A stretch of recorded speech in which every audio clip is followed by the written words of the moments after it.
विजेंद्र जी, आपने 2 दिन पहले प्रेस वार्ता की, आज फिर कहाँ नौबत आ गई आपको प्रेस वार्ता करने की? सर जी, नौबत इसलिए आ गई कि उसके बाद जो है ना ग्राम अमरपुर चौरासी के सरपंच ने भी प्रेस वार्ता करी, जी, फिर हमने भी प्रेस वार्ता करी। अब दोनों को जो है ना जनता ने देखा तो जनता कंफ्यूज है कि सच्चाई क्या है। तो उस सच्चाई को बताने के लिए मुझे मजबूरन फिर आप लोगों के सामने उपस्थित होना पड़ा। और इस आप सब मीडिया बंधुओं के माध्यम से मैं ये कहना चाहता हूँ कि मैं ये 8-9 सवाल सरपंच साहब से पूछता हूँ, और इसमें से अगर कोई एक सवाल भी जो मेरा गलत हो और उसको वो सच्चा साबित करे कि भाई मैं अपनी जगह पर सही हूँ और मैं गलत हूँ, तो जो सज़ा देना चाहे मैं तैयार हूँ। लेकिन पब्लिक गुमराह हो रही है, पब्लिक को गुमराह ना किया जाए और सच्चाई पब्लिक के सामने आनी चाहिए, सरकार के सामने आनी चाहिए, ऑफिसरों के सामने आनी चाहिए। ये पब्लिक को गुमराह किया जा रहा है, इसलिए मैं आपके सामने उपस्थित हूँ।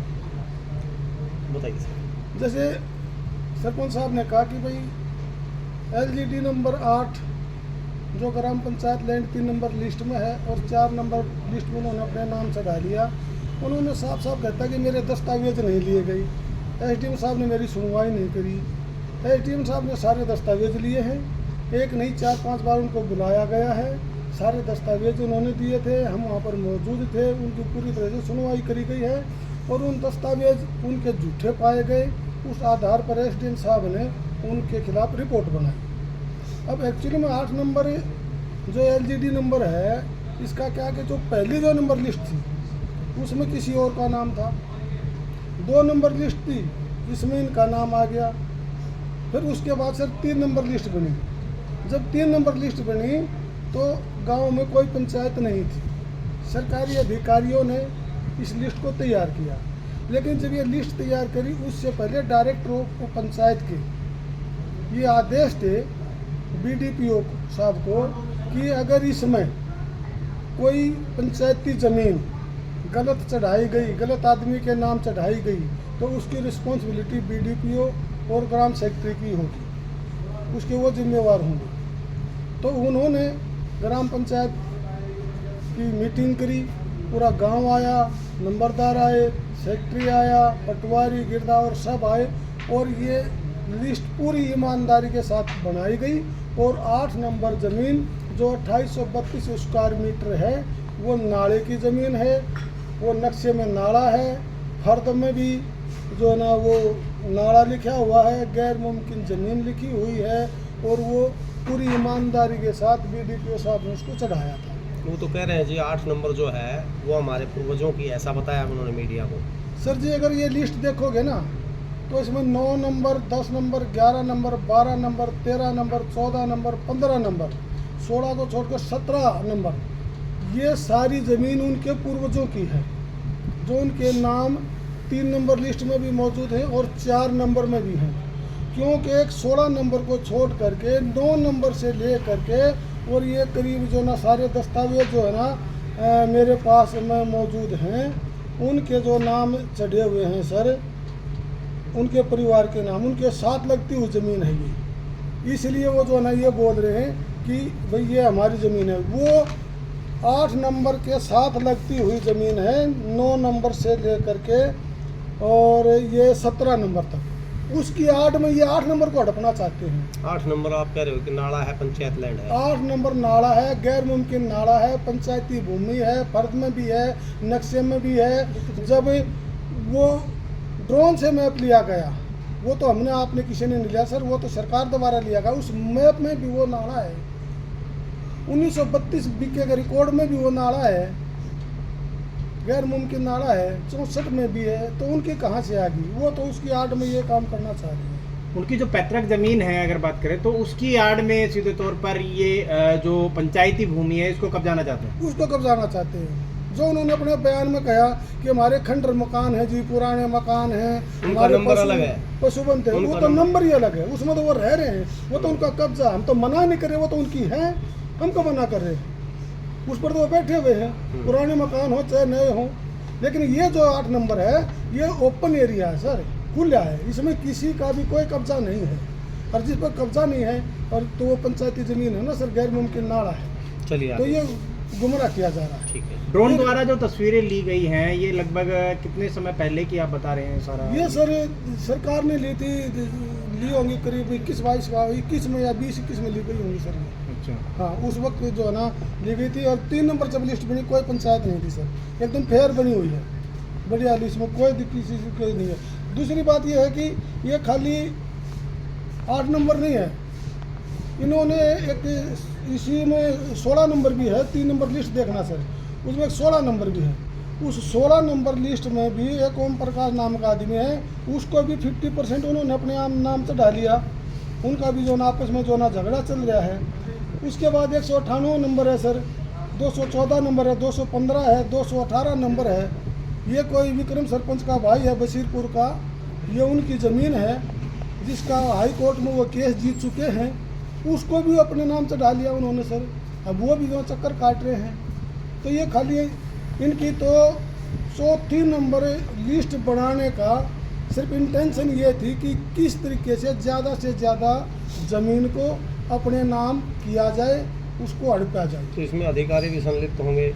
सिर्फ बिना अधिकारी के तो कोई लिस्ट नहीं बन सकती। इसमें तो नंबरदार भी होंगे, पटवारी भी होगा, गिरदावर भी होगा, बीडीपीओ भी, और बीडीपीओ भी मैडम के बिना तो ये ऑनलाइन चढ़ ही नहीं सकती। अब वो एक बात और कहते हैं सर, मैंने कई अखबार में देखा, मीडिया न्यूज़ में भी सुना कि ये जो लिस्ट जो बनी है ये तो अभी वैलिड ही नहीं हुई है, इसके ऊपर फिर कार्रवाई किस बात की? सर पंचायत ने प्रस्ताव पारित कर दिया, अधिकारियों ने साइन कर दिए, मैडम रेणुलता यादव ने उसको ऑनलाइन चढ़ाने की परमिशन दे दी, ऑनलाइन चढ़ चुकी, उससे ज़्यादा कार्रवाई क्या करेंगे? बीडीपीओ मैडम ने उसको जो ना अप्रूवल दे दी और ऑनलाइन चढ़ चुकी। ऑनलाइन हमने इसको निकाला है 3/5/2024 को रात को 8:36 में हमने इसको ऑनलाइन निकाला है। तो ये जो जितना काम कर सकते थे ये तो अपना कंप्लीट 100% कर चुके हैं।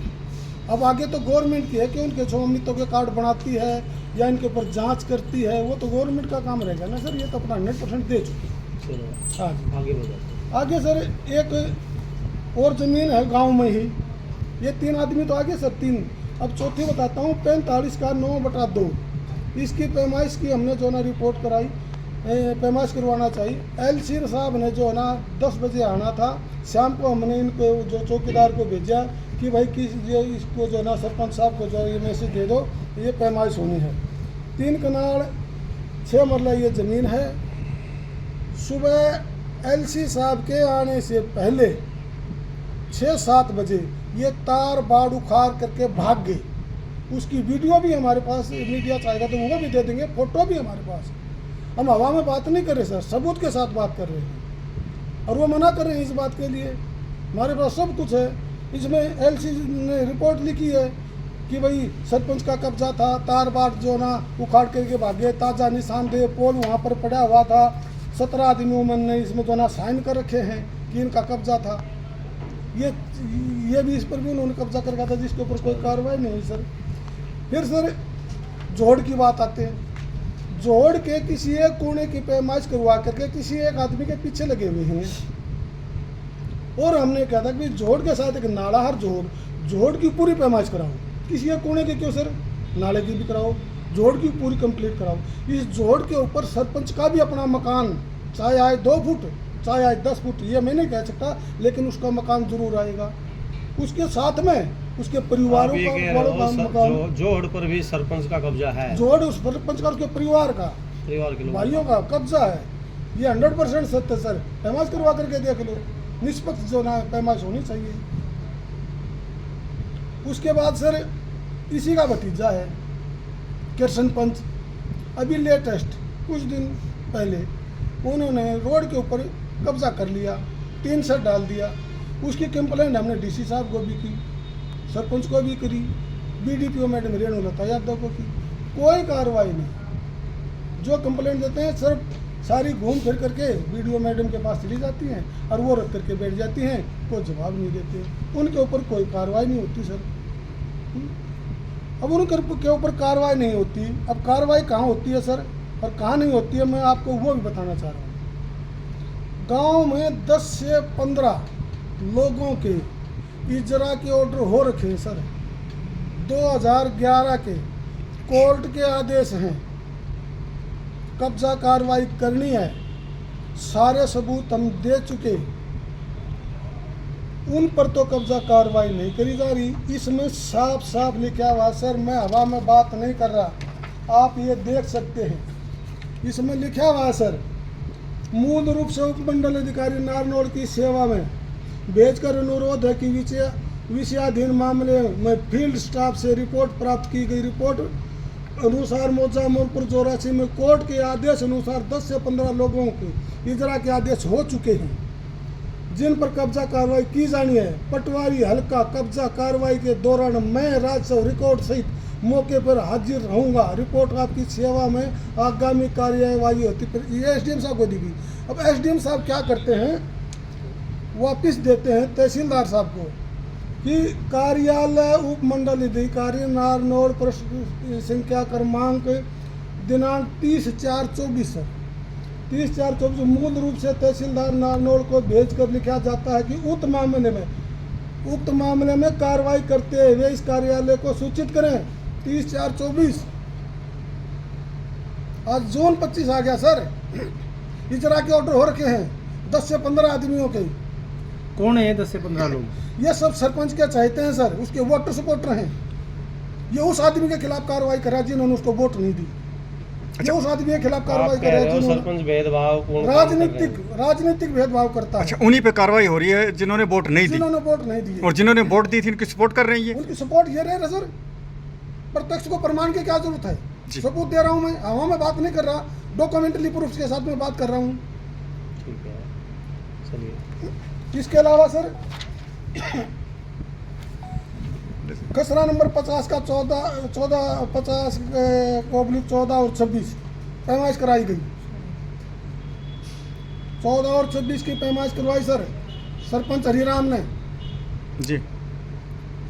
उसमें जिसके अवैध कब्जे आए हैं सबके तोड़ने चाहिए। एक तो बात ये, बिल्कुल। नंबर 2, जब गवर्नमेंट ने ये कह दिया भाई 20 साल पुराना कब्जा नहीं तोड़ा जाएगा, तो उन्होंने 30 साल पुराना कब्जा क्यों तोड़ा? दूसरा रीजन, और मान ले तोड़ने भी गया तो उसमें सिर्फ सैनियों के मकान क्यों नहीं तोड़े, इसके परिवार के ब्राह्मणों के भी मकान थे। इसके अलावा इन्हीं नंबरों में जी, इन्हीं 2 नंबर में भी थे, वो मकान छोड़े गए, वो छोड़े गए। सैनियों के तोड़े, सिर्फ सैनियों के क्यों तोड़े गए? उस आधार पर ये बोलता है, ये उसी आधार पर बोलता है कि भाई जब इनके मैंने मकान तोड़े तो उसके बाद मेरे ऊपर कार्रवाई हुई और सीएम साहब उस पर इन्वॉल्वमेंट है, इसी बात से बोलता। जबकि सच्चाई ये है कि हम ये कार्रवाई बहुत समय पहले से कर रहे हैं और वक्त अब आ गया, और उससे पहले इन्होंने ये मकान राजनीतिक रंजिश के कारण, राजनीतिक रंजिश के अलावा भी कि इस पर जो हम कार्रवाई कर रहे हैं कि भाई इनको कैसे दबाया जाए, इनको बैठाया जाए, ये मकान इलीगल तरीके से तोड़े गए। जबकि सरकार का आदेश है कि 30 साल पुराने मकान नहीं तोड़े जाएंगे। इन्होंने सीएम को भी नज़रअंदाज किया, सरकार को नज़रअंदाज किया। उस परिवार में, उस घर में 80 साल की एक बुढ़िया है, एक बुजुर्ग है, पक्की लैट्रिन बाथरूम तोड़े गए। आज वो रोड पर खेतों में जाने के लिए मजबूर हैं, बीमार हैं तो कहाँ जाएंगे? सरकार तो कहती है लैट्रिन बनाओ, बाहर मत जाओ, और वो बाहर जाएं तो सरपंच ने वो तोड़ दिए, फिर उनके ऊपर मुकदमा भी दर्ज हो सकता है। क्या करें? क्यों कार्रवाई नहीं हो रही? कौन जिम्मेवार है? बीडीपीओ मैडम बताएं उन्हें किस अधिकार से तोड़ा? ये इलीगल तरीके से तोड़ा गया। ये कोई भी लीगल जो ना, जितने भी काम कर रही सारे इलीगल काम किए जा रहे हैं, और 10-15 आदमियों के जरा के ऑर्डर हैं, वहाँ पर वो काम नहीं कर रहे हैं। अगर बात करें कितने दिनों से आप इस विषय में कार्रवाई कर रहे हैं? सर हमें इस लिस्ट का, जब ये 4थी नंबर लिस्ट इन्होंने तैयार करी और जब हमने ये लिस्ट निकाली तो हम तब से कार्रवाई कर रहे हैं। लगभग 2023 से? नहीं, हमने ये शायद ये 2024 में हमने निकाली है। 24 में? हाँ। और ये सैनियों के मकान कब तोड़े गए हैं? ये तो अभी 7 मई को, इसी 7 मई को? उसी 7 मई को मकान तोड़े गए जिस दिन हमारा देश लड़ाई लड़ने के लिए गया हुआ था। हमारे जवान बॉर्डर पर लड़ाई लड़ने के लिए गए हुए थे और पूरी फोर्स को चौकन्नी किया गया था कि भाई प्रजा का ध्यान रखा गया। और ये मकान तोड़ने के लिए चली गई वीडियो मैडम, उसी दिन उन्होंने फोर्स कैसे ले ली जबकि भारत सरकार के आदेश थे। मैं घर पे नहीं था, किसी को कोई नोटिस नहीं दिया गया, अचानक जाते हैं जाकर के मकान अच्छा, बगैर नोटिस तोड़े गए ये? बगैर नोटिस दिए तोड़े गए, कोई सूचना नहीं कोई थी? सूचना नहीं थी। किस अगर बात करें किस कारण मानते हैं आप ये जो मकान तोड़े गए 7 मई को? सिर्फ ये एक तो राजनीतिक रंजिश है और इनका ये है कि भैया राजनीतिक रंजिश किस लिए? राजनीतिक ये इन्होंने उनको वोट नहीं दिए, उनकी सपोर्ट नहीं करी, वो नहीं मानते उनके कहने के अनुसार नहीं चलते, उनकी हाजुरी नहीं करते। ये रिटायर है, ये डिफेंस से रिटायर है, इसका भाई भी डिफेंस से रिटायर है, ये मिलिट्री के आदमी हैं। इनका मान सम्मान करने के बजाय इनके मकानों को जो इलीगल तरीके से तोड़ दिया गया। आज ये फौजी अगर ये आज ये फौज में होता, अगर ड्यूटी पर होता तो ये वहाँ लड़ाई लड़ रहा होता तो फिर भी तोड़ देते। आज वो रिटायर होकर के आके मकानों को तोड़ दिया गया। 80 साल की बुजुर्ग का कोई ध्यान नहीं रखा गया, जिनके तोड़ने थे उनको तोड़ा नहीं गया। ठीक है। और फिर साथ में सर ये कहते हैं कि सीएम साहब इसमें इन्वॉल्वमेंट है। सर हम आम आदमी हैं, गरीब आदमी हैं, शरीफ आदमी हैं, कानून की लड़ाई लड़ रहे हैं, कानून की लड़ाई लड़ेंगे। हमारी किसी सीएम तक कोई पहुंच नहीं है, इनकी पहुंच हो सकती है क्योंकि ये आज भी गांव में ये पूरी चर्चा है। सर मेरे ऊपर विश्वास मत करो, आप मीडिया बंधुओं से हाथ जोड़कर रिक्वेस्ट है कि आप अपने तरीके से जाओ, खुफिया तरीके से जांच करो। ये कहते हैं कि भैया चाहे जोर लगा लो सीएम, हमारा नहीं बिगड़ेगा कुछ, ठीक है। और एक दिन ऐसा आएगा सीएम को हमसे माफ़ी मांगनी पड़ेगी।